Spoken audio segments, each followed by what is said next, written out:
Hey, welcome. Uh,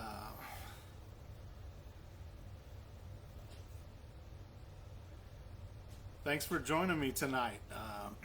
Appreciate everybody's time and commitment and attention as we're kind of navigating this new world ourselves, and so we are doing trying to continue our normal Facebook lives like we always do. Um, on Tuesdays, we're kind of mixing it up a little bit and doing it later in the evening so that people can check in with us. Just kind of see what works best for people, whether we should move to evening lives or if we should continue doing our noon lives that we do at the office once things get back to normal. So wanted to check in with everybody here on a Tuesday evening, and kind of give another brief update on what's going on with Project Cold Case right now. Maybe answer some questions. If anybody has questions, feel free to put those in the comments. We'll answer those. And also wanted to kind of give everybody an idea of the best ways that we have come up with to raise awareness for your loved ones' cases.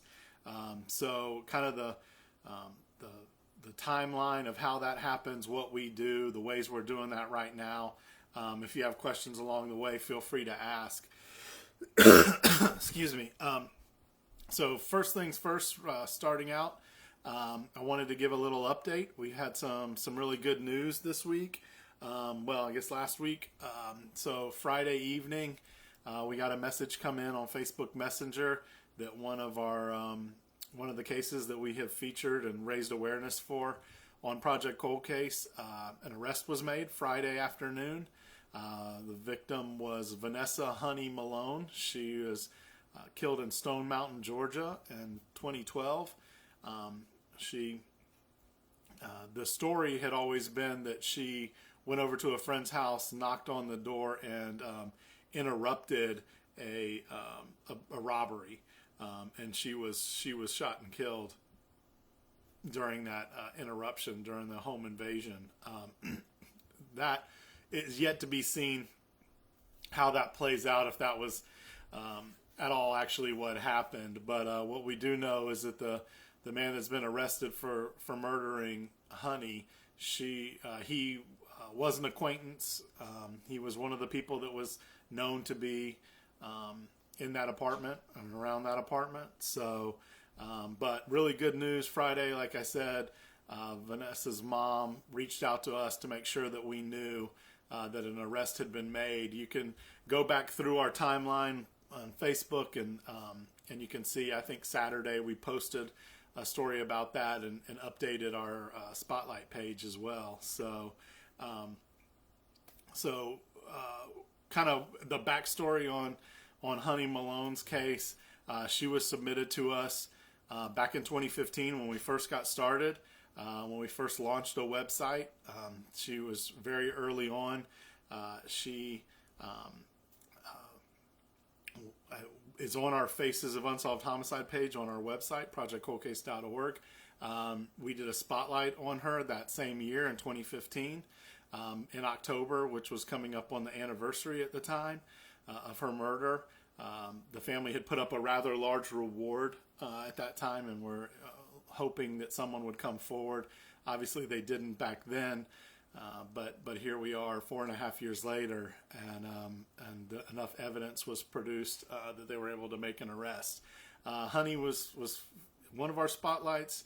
She was on our Faces of Unsolved Homicide page. Her mother contributed to the Project Cold Case Grief Diaries book. A lot of you are new and haven't, maybe don't know that we published this book back in 2016. There's 22 stories in here from the families of the victims, from the survivors. It is available on Amazon still.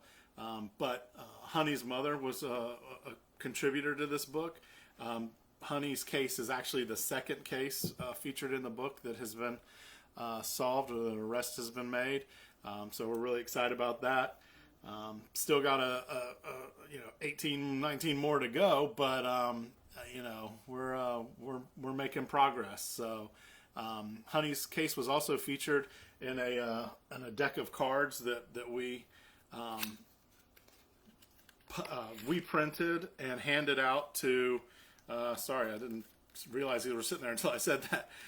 We printed these out and we handed them out to detectives all across the country at the Southeastern Homicide Investigators Association annual conference in Norfolk back in November. So that card was in the deck with 51 other cold cases that we printed and took with us, and literally almost 300 homicide detectives at that conference all got a deck of those cards in their little goodie bag, grab bag. So that was really cool that she was in there and that the case was solved. Also, last week on Wednesday, we published a post on Facebook that talking about our new enhanced spotlights, where we added more photos of the victim. We added newspaper clippings if we could find one, videos if we had them, and Honey was actually one of the images on that post, obviously before an arrest had been made, because she was one of the spotlights that we had enhanced and added photos and newspaper clippings to. So so it was really one of those things that it's what we do, and it's kind of a really good example of why we do it and why unfortunately it's a marathon and not a sprint. A lot of times when families submit their loved one to us, there's a lot of anticipation of getting that spotlight done, getting everything done right away, and our policy and our procedure is to kind of spread out that awareness, as much as we can, so that we don't use up all of our information and all of our reach in one attempt. So that's why you'll see kind of in our process there are multiple levels and layers, and when we do them in a certain order, and our goal is to always have something to do in a case that's been submitted to us. I see Anna Jones is asking about the James Weaver case, and that's one that is very similar. That's a case that we actually were able to raise some awareness for with the local media and do a segment on that case with Action News here in Jacksonville, Florida. At last check with law enforcement, with the Jacksonville Sheriff's Office, they were testing evidence in that case, resubmitting evidence, and going through it. Obviously, right now, with everything that's going on, our communication with the Sheriff's Office has been spotty at best. We can't just go down there now, and so we're kind of waiting for this thing to resolve in some fashion and get back to some sense of normalcy. And hopefully when that happens, we'll be able to go back in and get updates on specific cases. But Gwen, you say you're unfamiliar with the case and new to us. Well, thank you for joining us. You're going to get a little bit of a crash course in what we do and how we do it tonight. Again, like we always say, we're not investigators. That's not the role that we play in cold cases. But we take raising awareness for these cases very seriously. And so that's one of the things that I'm going to talk about tonight, and the ways that we do that. Sorry, I'm looking at my notes here too on the screen. So the Honey Malone case, we're really excited that case, an arrest has been made. We're anxiously waiting to see the judicial process play out in that case. Obviously, an arrest is not doesn't mean everything's over. It doesn't mean that everything goes back to normal. Unfortunately, Honey is still gone. Nothing's ever going to fill that void in the family. But now they move on to that next step in the judicial process, and hopefully it's rarely swift, especially in murder cases. But as we always say, the wheels of justice turn slow, but at least they're turning in the right direction, especially in this case now that an arrest has been made. So we will continue to follow that case. It's up in Stone Mountain, Georgia. We'll continue to update our followers and the other families that we have, and keep everybody in the loop as it progresses. So again, really happy for the Malone family, and that they're going to get some answers. So let me jump in here to some of the a case submission, like how it is we get the cases and what we do with them. So the vast majority of our cases come directly from families. We do have law enforcement submit cases on occasion, but sometimes we do public records requests to add cases to our cold case database. But as far as how we get cases, and I see your comment there, Monica, about how you can get us to look into a case. Again, we don't investigate the cases, so we're not taking over a case. We're not looking into it and investigating it. But what our goal is to raise awareness for it. So there are some requirements to submit a case to us. First of all, you would go to our website, which is projectcoldcase.org, and in the top right corner is a contact button. If you hover over that contact button, a drop-down option will be to submit your loved one's case. You click that button and you complete that form.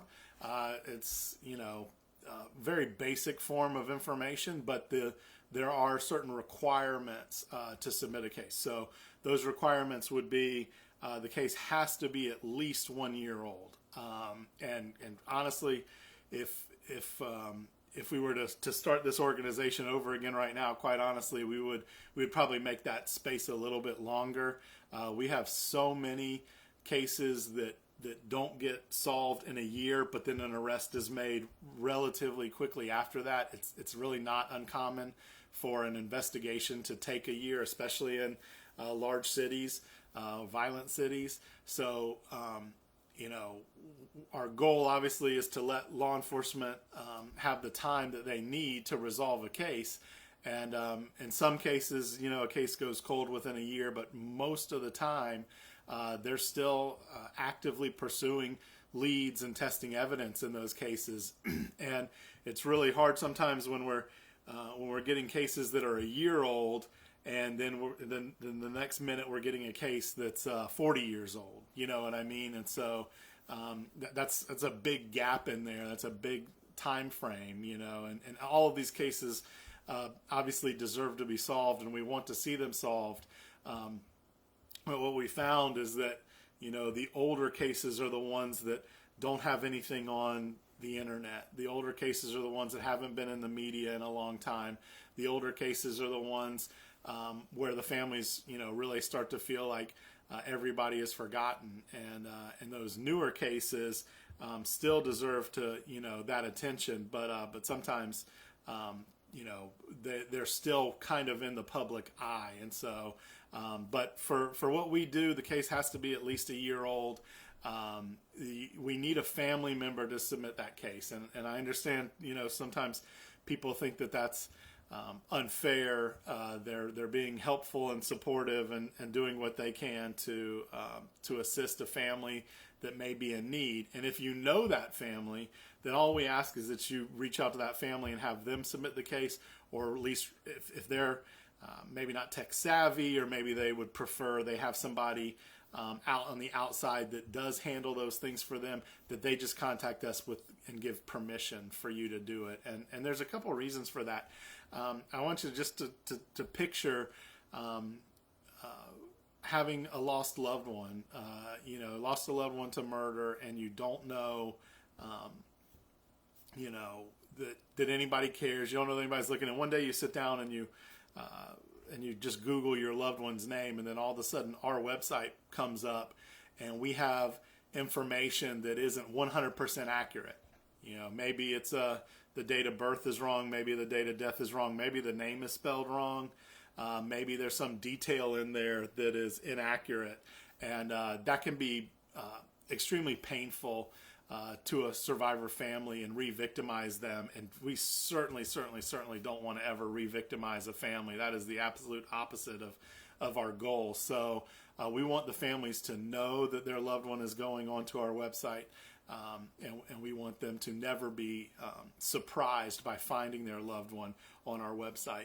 Sometimes we do some missing persons where foul play is suspected, and again, there's even more requirements for that. Law enforcement and the family has to believe that the victim has been murdered, because if there's a mom out there that thinks her baby's coming home one day and she Googles his name and he shows up on our website with next to pictures of a bunch of murdered people, that could be offensive and detrimental to that family, and so that we are going to avoid that at all costs. So again, requirements are pretty basic and pretty simple. It has to be a year old.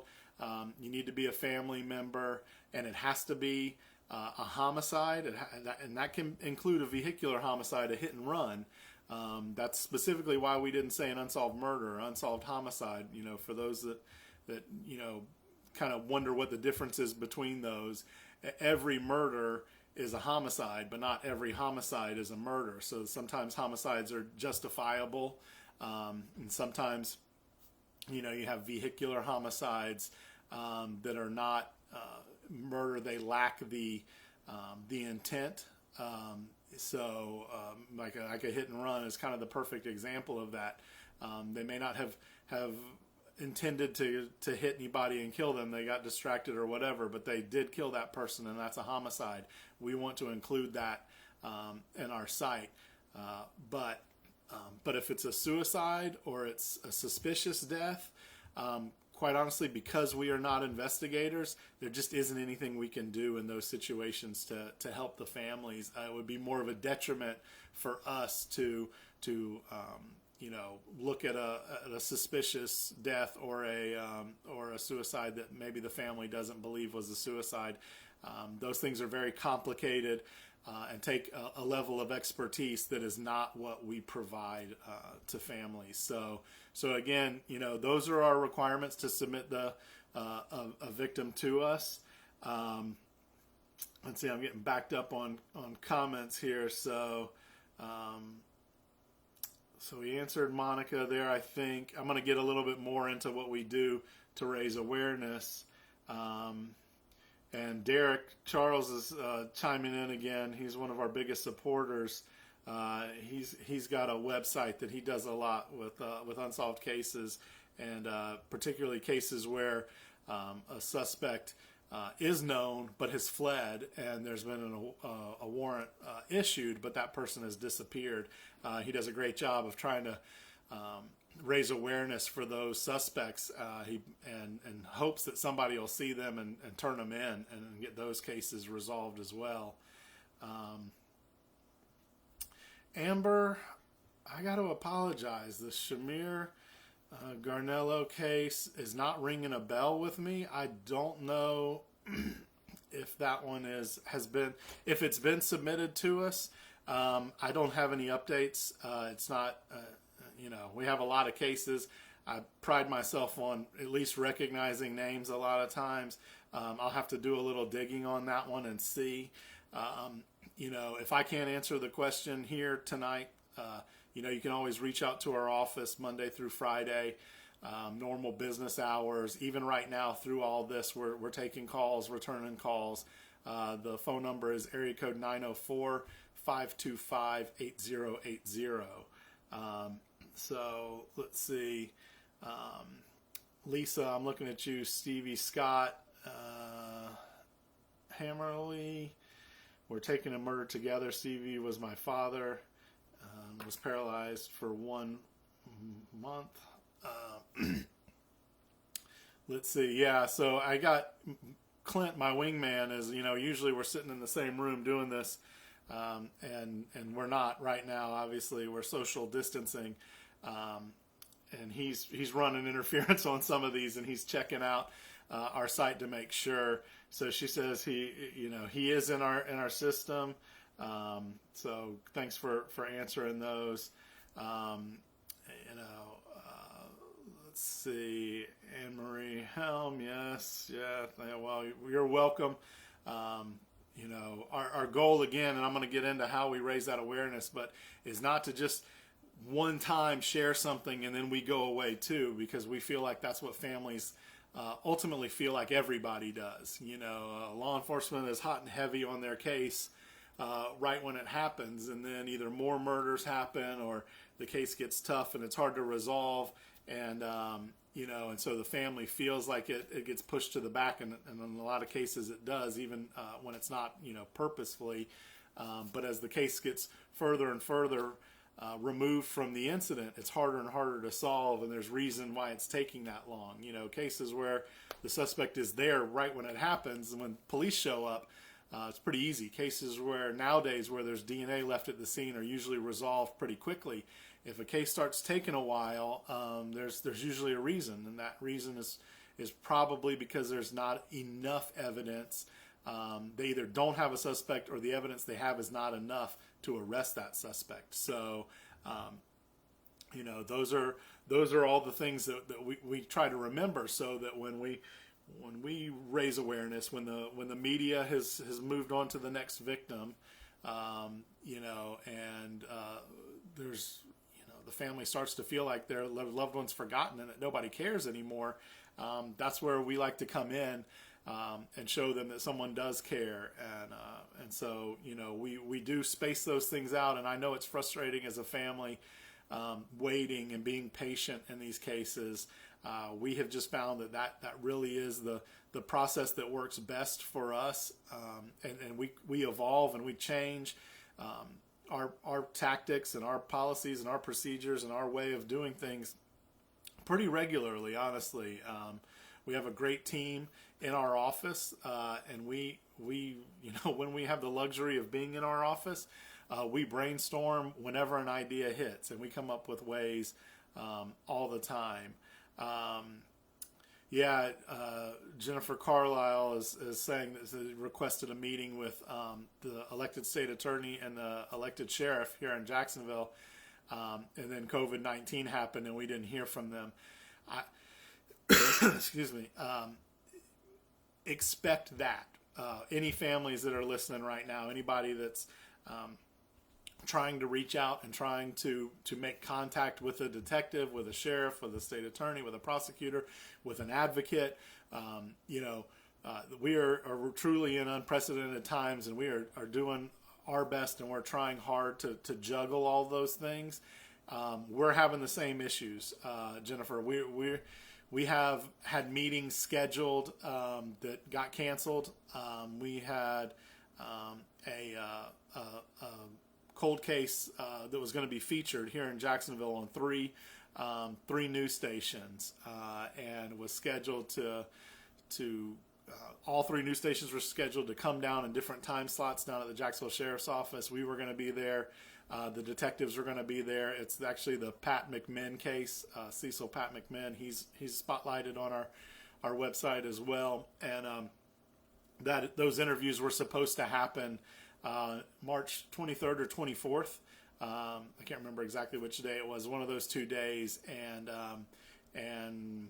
stuff blew up, and they had to cancel that. Now that family, again, this is the roller coaster that a lot of the families deal with. Is you get the meeting scheduled, you get the interview scheduled, and then something out of your control comes up and kind of kicks you back a step. But we will continue to follow up on that stuff. Jennifer, I know that Carl at the state attorney's office has been, he and I have been keeping in touch about your son's case. And I have all the faith in the world that meeting is going to happen. And please keep us in the loop on when it does get rescheduled, because we will go with you as well to that meeting. So that meeting should happen. It needs to happen. Even if it got rescheduled, we'll make sure to get there. So stay, I see you say you'll be patient. Please, do that and let us know. Don says, two suspects arrested in my son's 1994 murder in California. Sheriff says they didn't have enough evidence, although they do know who they are. Joshua Dodd, killed in 1994. So, Don, so sorry about your son's murder in 94. We should probably do a full Facebook Live on cases where the suspects are known and there's not enough evidence to prove it. For those joining you that maybe don't know, my dad was murdered over 10 years ago now, unsolved, and in his case, one of the things that the detectives were always honest with me about was like they did not have a suspect. They literally had no idea who killed my dad, and that is not always the case. It is shocking to me to know how many murders are classified as unsolved out there when the police know absolutely who did it, but they don't have enough evidence to prove it. They don't have enough reliable witnesses to testify. There's a lot of reasons why cases go cold and why arrests don't happen, and that's one of them, is not having enough evidence. In those situations, though, those cases are prime cases to be to not just be looked at again, but to have the witnesses re-interviewed and have the people that were involved re-interviewed, because a change in relationship is one of the best ways to resolve an old cold case. If technology won't do it, then it's going to come down to somebody being now willing to testify or come clean. And people, they get into arguments with their best friends, with their spouses, with their significant others, with their cousins, with their brothers, with the neighbors, and what they knew, in 1994, 26 years ago, what they may not have been willing to say then, they may be willing to say now. And, my advice to you, Don, would be to, and maybe you've done this, but reach out to that detective, reach out to that agency, ask them when the last time they interviewed those subjects were, because there's always a chance that one may now be willing to turn on another.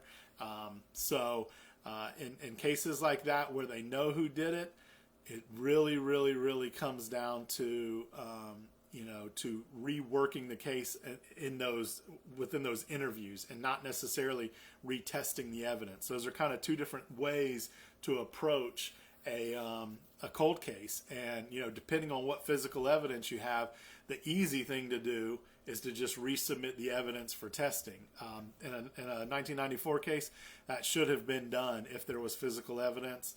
Again, we always recommend that you try to maintain a professional relationship with the agency and the detective and the investigators. I suggest you ask them when the last time your son's case was brought up to current investigative standards. And what that means is, when was the last time any physical evidence was tested? Has technology advanced far enough since then that it should be resubmitted and retested? If there is no physical evidence, or if it has been tested recently and nothing new was gained from it, in a case like that, then it's the request would be to do some legwork and to start re-interviewing some witnesses, and some people whose names show up in the case file.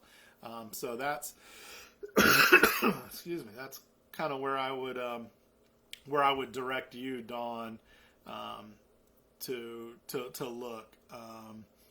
You're welcome, Lori. Let's see. Melissa is saying that she just found out that someone new is in charge of her sister's case. It's still cold. So, that is something else that we see a lot of. Families, you at least have some kind of relationship with the detective as far as you know who they are and they know who you are. For many reasons, whether it be that you're just letting the detective work the case, or you don't want to be disappointed, or you were the last one to make a phone call and you're waiting for them to return it. For lots of reasons, sometimes a span of time happens and the communication is lost, and then a family will reach back out and find out that there's that the detective that they knew that they last spoke to is no longer on the case, that they have transferred, promoted, retired, whatever the situation is. And so it is extremely important to try to maintain contact with that agency. And we try to remind families to always update your contact information. Here's what I would do, and what I have done in the past is on the anniversary of my dad's murder, I would send an email to the detective. Not that he needed reminding. Obviously, we've had a lot of conversations over the years. He knows who I am, and he knows, all about my dad's case. But it was just kind of a way to let him know that was the day. Put it in his memory. I still have the same phone number I had 10 years ago. I do not live at the same address that I lived at 10 years ago, though. So you need to make sure that your contact information is updated. And then the perfect time to do that is right around the anniversary of your loved one's murder or birthday of your loved one's murder. Always pick some point in time where you can reach out maybe once a year and make sure that the investigator is still the investigator and that hasn't changed. And if it has changed, that you get their contact information, and including an email and a desk number, and if they're willing to, a cell phone number. Believe it or not, I know detectives that give out their cell phone numbers. It's not common, and I don't want anybody to expect that. But there are detectives out there that we have gotten to know that, and it may not be the first time they meet you, but the more that relationship develops, it's not the strangest thing I've ever heard. So, like Melissa's, finding out about that, that's as good a reason as any to keep up with the case and reach out, because, if the new guy comes along, a new girl, and they don't have contact with you and they don't have the latest phone number, then you're going to be fuming that you haven't heard from anybody and they have no idea that you're waiting on a call. So be proactive in that. And as Clint responded to you there, that gives you a brand new opportunity to develop a relationship with the new detective and and work on that. I got a tickle here.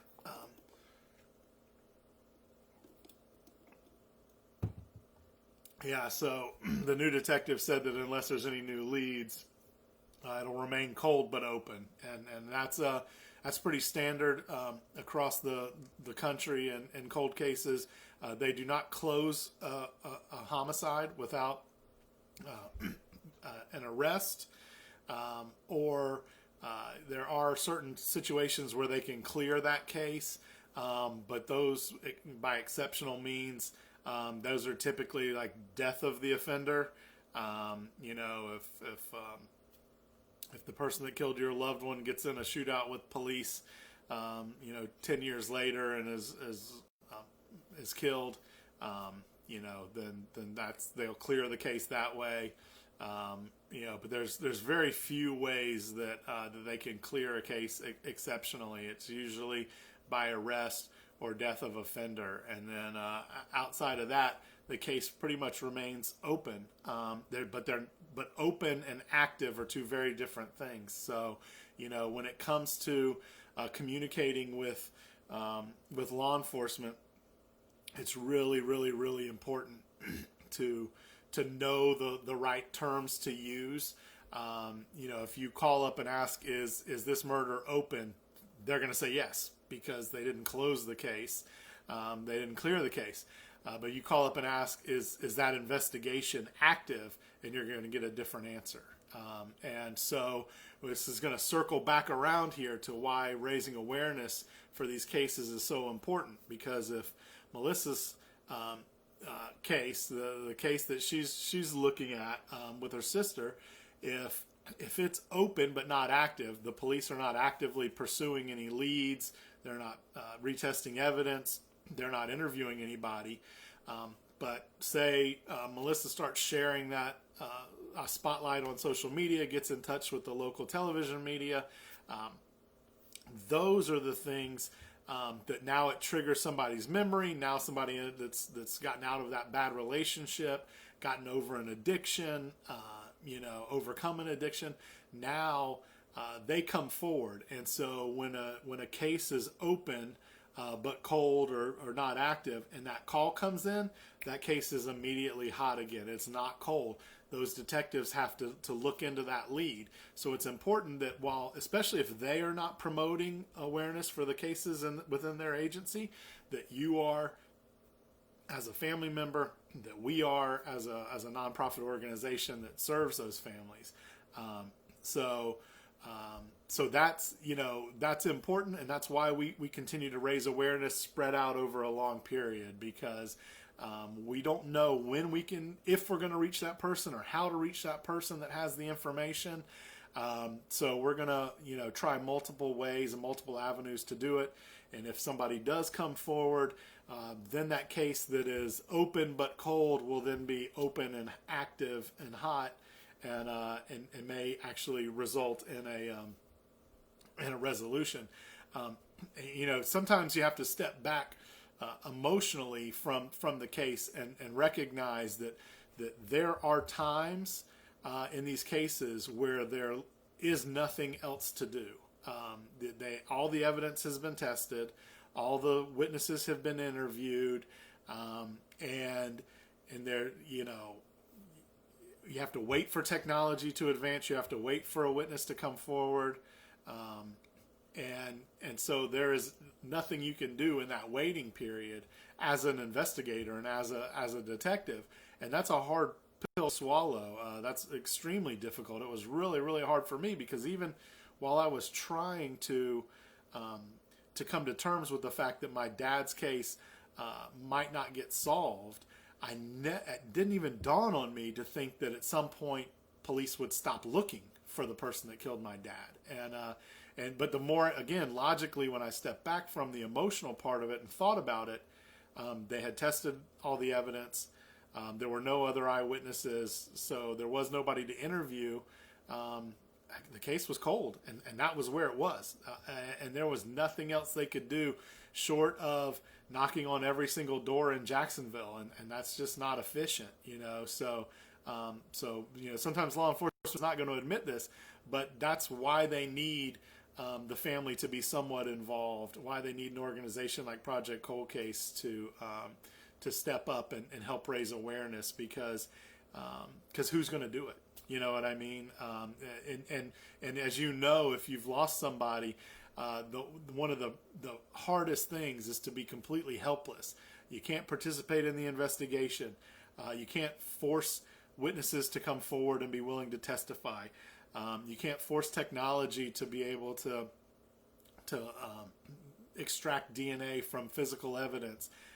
You're so helpless, and that's the one thing that you want more than anything, is to be able to assist and help.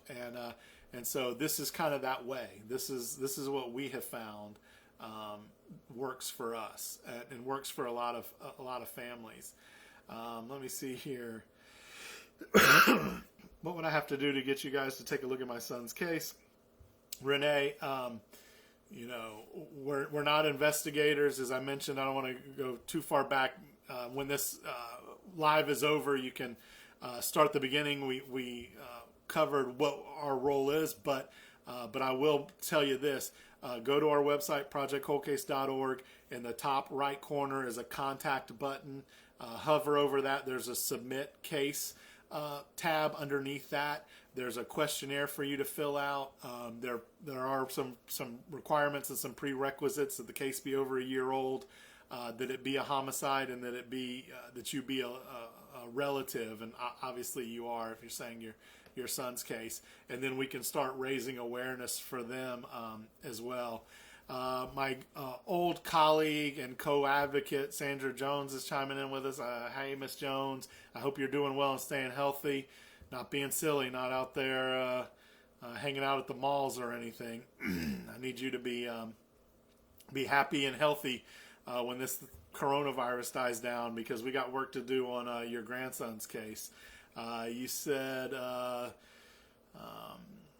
called the detective twice last week. I wonder if they took off for the virus, but I'll be calling again. Yeah, they're I haven't spoken to them specifically, but from the contacts I do have at the sheriff's office, right now they are all working from home remotely. And my guess is that they're probably not doing in-person interviews and going and talking to witnesses and stuff like that. I'm sure they're doing something, but I would imagine that face-to-face interaction has kind of been put on the back burner right now. So it doesn't surprise me you haven't heard back. Let's see. Renee, oh my gosh, I'm sorry to hear about your cancer. We've dealt with this on a number of occasions with survivors having to face our own mortality, our own health, and really, and I'm not putting words in your mouth, Renee. I don't know if this is you, but it triggered something in me.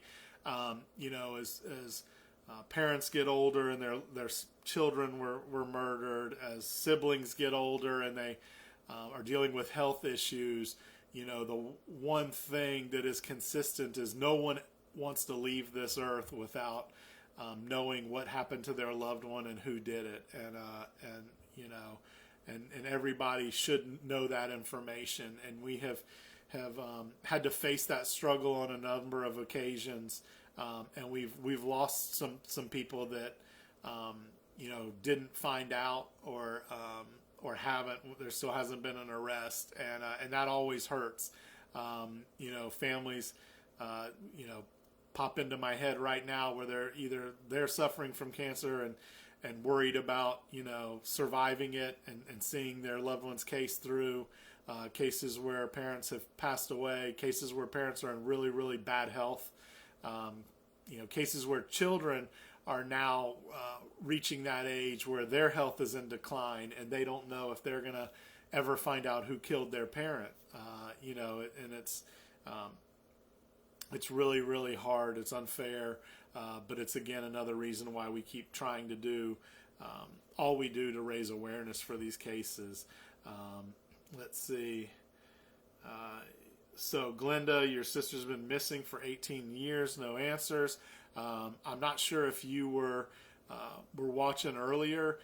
When it comes to missing persons, we only accept missing persons when foul play is suspected, particularly by the family, but family and law enforcement.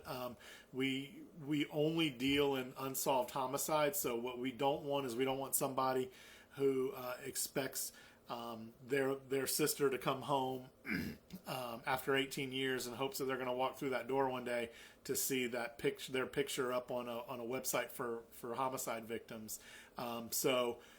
If the family does believe that here 18 years later that your sister was the victim of foul play and is missing, then we can accept that case. Again, like I mentioned just a second ago, go to our website, projectcoldcase.org. That's not Facebook. We have a physical website, projectcoldcase.org. Go to the top right, hover over that contact button, and then click submit a case and provide us with those details and that information. Requirements too, like we need a picture. If we're trying to get people to connect here and share these stories. So make sure that you upload a picture or email us a picture. If you know a scenario where you don't have one for a legitimate reason, you know, we're not going to turn our back on you. But when we're sharing these spotlights and we're raising awareness for people, the way we get other people to pay attention is to see a face and think, that person reminds me of my cousin, my daughter, my father, my uncle, my neighbor, my coworker. You know, whatever it is, we want them to be able to connect. And if all it is a silhouette, then it's really hard for people to connect and want to help raise awareness. So that's for Glenda with her missing sister. Lori, let's see, you're dealing with another state. Was murder. It's hard because no evidence but possible suspects. Yeah, so, you know, adding layers of complexity to these unsolved murders. And you know, it just seems like there's always another layer of complexity. And being out of town, having your loved one killed in another state, you know, that is frustrating because as hard as it is to get a detective on the phone sometimes, you know, if I had to, I could just go downtown Jacksonville and walk into that police memorial building and somebody would have to talk to me, you know. And when you live far away, that is extremely difficult, and you are stuck communicating via telephone and email. And so what I would recommend is stay vigilant with that contact. If you're having a hard time, Lori, with getting a response from the detective, use email and create a paper trail, because at some point then you'll be able to go above their head or to their supervisor and show, on this date I sent this email. Excuse me, I never got a response. On this date I sent this email. I never got a response. On this date. And then you can go in there and resolve that. We have families that come through town, you know, occasionally, sometimes on purpose and sometimes not. And we work very hard to try to set up meetings with law enforcement. We've talked a little bit about this virus and its impact. We had a family from about 4 hours away in Georgia that we had worked to schedule a meeting with the sheriff's office, and all this happened, and that's been postponed. You know, last year we had a family, the victim's daughters. Every year they do a trip down to the beach. One lives in Ohio and one lives in Kentucky, and they get together and spend a week together in the panhandle of Florida. On a whim, they called us up and said, you know, hey, do you think there's any way if we came to Jacksonville tomorrow or the next day that we could meet with you, maybe meet with the detective? We were able to schedule a meeting with the detective at the Jax Beach Police Department. That family drove, the sisters drove from the Panhandle 5-6 hours, came to Jacksonville, spent the night, met with us. We went and met with the detectives the next day, you know, and they were able to update contact information and get an update on the case. We've had multiple, somebody that chimed in earlier on the James Weaver case. We had, you know, they came through town one time and stopped at our office, and we were able to meet. That's one of the things we kind of pride ourselves on, is the accessibility. And so, Lori, in your situation, you know, if it's possible to plan a trip to that other state, obviously when all of this coronavirus stuff settles, consider that. And you may have to plan it out well in advance. And I wouldn't recommend just walking up to the police memorial building or the police station and asking to speak to the detective, because detectives do have days off. They have vacation. They have other cases where they may be traveling out of the state. So you don't want to spend all that time, money to travel and then walk in and then not be able to meet with somebody. You know, so plan it out. If we can help you, we will. While, you know, we're based in Florida, and like our grants and everything pay for our services to help in Florida, we do assist families in other states. We just kind of have to do that off the clock. as typically as volunteers. But we do that. We figure out a way to make sure that we can help everybody that reaches out, no matter where you are. So, you can email us. Our email contact information is on our website. Phone number again is 904-525-8080. Let's see. I'm sorry, I'm a little behind on comments. Melissa says her mother passed away without knowing. It's horrible. Glenda's saying she would not have left her babies. That's, a lot of times that's a really tough thing with a missing case is, I don't have a missing case, but I work with some people, with missing, there are a lot of other organizations and a lot of other groups that can help, whether it's the Q Center for the Missing, NamUs, the Charlie Project. Obviously, if it's a minor, the National Center for Missing and Exploited Children. There's a few others as well, and so I would imagine that being a family of a missing person, that you're really split. You want them to be alive, and you want them to show back up.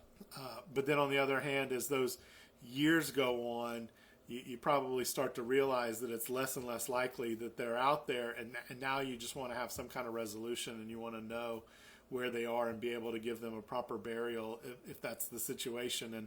And we had a scenario like that recently, where some unidentified remains, a construction site, they found some human bones. Immediately, a number of families in Jacksonville that have missing persons went to the scene of where that construction site, and some of them were actually praying that it was their loved one. Like they have come to terms that their loved one they do not believe is alive anymore, and they just want to know where that person is. And so it was a very, very emotional thing. And it was talking to those families during and after those remains were recovered. It was just hard to try to put myself in their position and understand it, but I did. I tried to, and I just the emotional toll that took on them. It ended up being that the place where the construction company was getting the fill dirt from had an unmarked cemetery, and so they were not.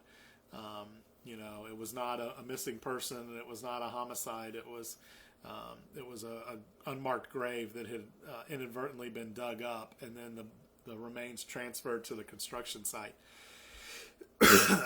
So nobody got answers in that situation, and everybody was left still wondering where their loved ones were. Jerry, for Teresa Corley's case, thank you. We received a little something from you the other day, which we really, really appreciated. It was a donation that we certainly don't ask any of our families or expect any of our families to pay for the services we provide. That's probably something that I should have started off with. All of the stuff that we do is free of charge. We would never charge our families. We certainly appreciate it when you do feel like you want to make a contribution to our organization and the things we do. And that does mean a lot to us, and we thank you for that, Jerry. And certainly wasn't necessary, but we do appreciate it, and thank you for thinking of us, especially in a time right now. Everybody's counting pennies and making sure that they're going to be okay for the foreseeable future, and so we've kind of made it a priority to not ask for money right now. We just feel like we want everybody to feel some level of comfort, whether that be financially or otherwise. And if you do have extra and you are looking to give, right now is a great time to support some others that are without work, or that are first responders or healthcare workers. Or journalists, anybody that's having to work through this, grocery store employees, car repair shop. The people that don't have the option to stay home and they've got to have a paycheck. I know here locally it was really, really, really cool that one of our supporters that always helps us out, Mambo's Cuban restaurant. They always donate to our auctions and our cause and are big supporters. And got on Facebook yesterday, and they were offering a sponsor a meal program, and really, really, really affordable. For $6, you could sponsor a meal for a first responder, $10 you could sponsor one meal, $50 you could sponsor 6 meals. $100 you could sponsor 12 meals or something like that, and then you got to pick. Did you want your meal to go to a first responder, to a medical professional, or to a journalist? And so we supported that cause, and we sent a couple meals out there to the people that are staying active for us and fighting for all of us right now during this time. And so that was really cool of them. And again, we're staying afloat right now. We're doing what we need to do. If that changes, you'll know. But for now, we're not asking for donations during this time. We're kind of want people to help those that are in greater need right now, and say thank you to those that are out there working, and that includes shopping with small businesses, and I'm devastated and really, really anxious to see. I've got a lot of friends that own small businesses, some of them retail, and I'm concerned about them and their livelihoods and their families. So money that I may personally, usually donate to other causes, I've been trying to take that money and spend it with small business. You can go back through our website and you can see some of those are Hard Knot Designs. They're great for us. Social Grounds Coffee Company and Hobie's Honey and General Store. They have always been supportive of us. Mambo's Cuban Cafe, in a time where we can be supportive of them, we certainly are trying. So, so I think I can't tell. I've been going for a really long time, and I never really got to the how we raise awareness part. And I think our numbers of viewers have dropped a little bit. But so I'm going to do that real quick and then sign off. For those that made it this long, thank you. For those that are watching, at a later time, you submit the case, which I've already gone through multiple times during this live feed. When we get that image, again, you have to give us a picture with that. When we get that picture, the first thing we do is every Friday we post a recap of the cases that we have received that week, or that we have vetted that week, or that we have gotten images for that week, because sometimes they stagger a little bit. And sometimes it may not be the week it was submitted, because we do a minimum. We don't really want less than 2 or 3 pictures. And we also don't want a maximum, so we usually maximize how many pictures we put. So in a week where we get a lot of cases submitted, we may only do 6 cases or 7 cases, images in the Friday recap. But that's kind of the first step, is a recap of the cases that were submitted to us. We share those images on social media, and let people know that those cases were submitted to us. Those images are then put on our website, projectcoldcase.org. There's a Faces of Unsolved Homicide, and it's up at the top. If you hover over case spotlights, it'll drop down, and there's a Faces of Unsolved Homicide tab. You click that tab, and there will be hundreds and hundreds and hundreds of unsolved homicide victims, and they just go all the way down the page. And that's important, we feel like, for people to understand that there's no one demographic that is affected by murder and by homicide, that it can happen to anyone. It doesn't matter your race, your gender, your age, or where you live. It can happen to anybody, and that's what that page does, is shows the faces that have been impacted. So those images are on there, so people always have a place to go and see their loved one. We do a weekly remembrance video on Sunday. So if your loved one, if the anniversary of their homicide happens the week coming up, we will post a video each Sunday that shows the pictures again of those victims. So they've been shared twice, via social media. At that point, we do spotlights once a week on cases, and those are on Monday. You'll typically see our weekly spotlight, where we get into a little more detail about a victim and their family and the impact of their loss, and we share those newspaper clippings and pictures and videos. Unfortunately, even at one a week, that's only 52 spotlights a year, and we have hundreds and hundreds of cases. So those kind of lag. And we've come up with a few ways to share more than just one a week, but we also feel like it's important for that victim to have that time that week, so that families can share it and more people can see it. So we're kind of trying to find that balance with spotlights. And then we reach out. We have a great relationship with our local media here in Jacksonville. At least, 2.5 of the local news stations work really, really well with us and reach out to us regularly. The newspaper, not so much, but we do have those contacts. So local cases, we really don't have a hard time getting them more publicity, on TV, TV media and news. We have started reaching out to the other media outlets outside of Jacksonville when we do a spotlight. Hey, look, this is a case that a nonprofit in Jacksonville, Florida, is featuring on their website. It's a 10-year-old case from Miami or Tampa or Dallas or LA. Maybe you guys want to pick it up and run a story on it. So we're trying to implement that more and more so that outside cases can get some of that publicity as well.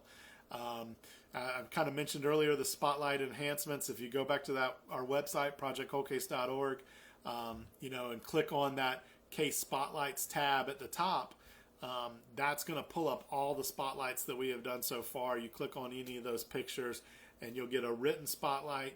You'll get any newspaper articles that we were able to find, any pictures that were provided by the family, any videos, whether it was a Facebook Live that we did, whether it was a local media production or something the family had. We will provide those as well. And we ask families to give us as much of that content as they can so that it generates more interest on that spotlight page. We're also, I just talked to our advocate Frida today, and she had a great idea. We need to go back and start updating some of the older spotlights. And while we were enhancing these spotlights, we found cases where there's been new media reports, including some that say arrest is imminent, including some that say somebody was arrested and then released because there wasn't enough evidence. So we're going to start reaching out and maybe adding a section of the spotlight that is a Q&A follow-up with the families and ask questions about what's happened since we last spotlighted the case. I know that we have some that we have been able to contact law enforcement and get them to take another look at. And then we've gotten them on TV, and we want to know where they stand now. So that's something else that we continue to do. As opportunities present themselves, your loved one's cases are always considered. I mean, for anything. If it was the deck of cards, we only had 52 cards that we could do. It was for detectives, not for inmates like they typically are. So what we did was we took law enforcement agencies that we knew were attending the conference, and we found cases from their jurisdictions in hopes that they would return the favor and see the card and maybe go back to the office, pull the file, and look at it. We will continue to do that each conference that we're a part of with the Southeastern Homicide Investigators Association. So I'll show you the back of the card. Our marketing guru Clint came up with that design. We were staying in the Waterside area of Norfolk. There's the conference year, date, the logos, and some points of interest in the images. And typically we wouldn't put a date, a year on something that we do, but because that's an annual conference, and because next year it's not in Norfolk, it's going to be somewhere else. It's going to be in Albuquerque, New Mexico. Fingers crossed, and coronavirus willing, we'll be in Albuquerque, and our goal will be to use cases out of Albuquerque. Cases, not all of them. We want to spread them out, but we'll definitely focus some on Albuquerque because that's where we're going to be, and we'll have a lot of attendees from that area. But then, if we get a list of agencies that have registered for that conference, and that allows us to pick cases from all over the country. And I think last year there was 30, 35 different states represented at the conference in Canada. So we'll again look at those registrations. We'll create a different deck that is all new victims from the areas that will be participating. So, that's an opportunity that comes along. When we did the book, that was very early on. That was an opportunity. I think, the book ended up being a little thick. We probably should have done multiple volumes and done, half the number of cases. But let's be honest, when we have the opportunity to tell your loved one's story and how it's affected you, it takes up a lot of room, and it should. So, but as opportunities present themselves, all of our cases, every victim is looked at, whether it's a local media thing, whether it's a national media thing. I did an interview with the Atlantic magazine a couple weeks ago before the coronavirus thing hit, and they asked for a couple of families to speak to, and they were looking for something very specific. But we narrow that field and we find those specific families that they're looking for, and then we reach out and pass on that contact information. So, know that when you submit that case to us, you're the one that it's going to be in good hands. You must have missed that, Melissa, when I shared that earlier. So back in 2016, we published this book called Grief Diaries Project Cold Case, and Grief Diaries is a anthology series that does grief diaries on all kinds of stuff. Losing someone to cancer, living with cancer, surviving cancer, losing an arm, surviving suicide, all kinds of books. And we did a Project Cold Case book, and the book has 22 cases that were featured in the book. And the Vanessa Honey Malone case that was just had an arrest last week was one of the cases that was in there. Haley Smith was another case that was in there that has been solved since the book. But there's me. I talked about my dad, and here's the survivors and victims and family. In fact, that was Honey Malone's mom, and pictures of Honey and Flora, her mom, in the book. So it is available on Amazon. It's out there. It's still published. Actually, we have some copies in our office too. And if somebody wants one signed or something, we can do that and send it to them. So so just reach out to us. Let us know. Email, phone call. We have some in the office, and we can get them to you, or you can order it on Amazon, whichever way you want to do it. Probably quicker right now if you order through Amazon, because we're only going up to the office occasionally. I'd have to go up there and get them and then send them out. And I'm not real thrilled about going to the post office right now. So just trying to do my part. So anyway, I'm going to sign off now. We've gone well over an hour. Appreciate everybody's time. Appreciate your support. I appreciate your questions and your engagement. We'll continue these on Tuesdays. We'll answer more questions. We'll come up with more topics. When we get back in the office, we'll bring people in. When we're allowed to sit sit at the same table with people, we will. We do these on specific cases. In fact, Clint, while I'm thinking about it, post in the comments the YouTube link. Because we do archive most of these and our Facebook Lives and save them on YouTube, where you can go back and watch some of the old ones. I know Jennifer was chimed in earlier about her meeting with Melissa Nelson. Melissa has come on and done a Facebook Live with us. She's the elected state attorney here in our judicial circuit. We've had investigators, we've had detectives, we've had survivors. We have Lorena Inclan from Action News on once a month. We have Katie Jeffries from First Coast News on typically once a month to go over cases that they've shared on the local media. So we'll post that. He just posted that in the comments. You can check those out anytime you want and go back and watch some of our older videos. Thanks again, everybody, for chiming in and paying attention today. I really appreciate your support and your interest in these. Together we really can make a difference, but it takes some patience and it takes some work. But we're all in it together, and we'll do what we can. So thank you all. Please stay safe, stay healthy. We'll be thinking of you. Reach out to us if you need us. ProjectColdCase.org. 904-525-8080. And we will be in touch with you soon. Thanks a lot. Bye.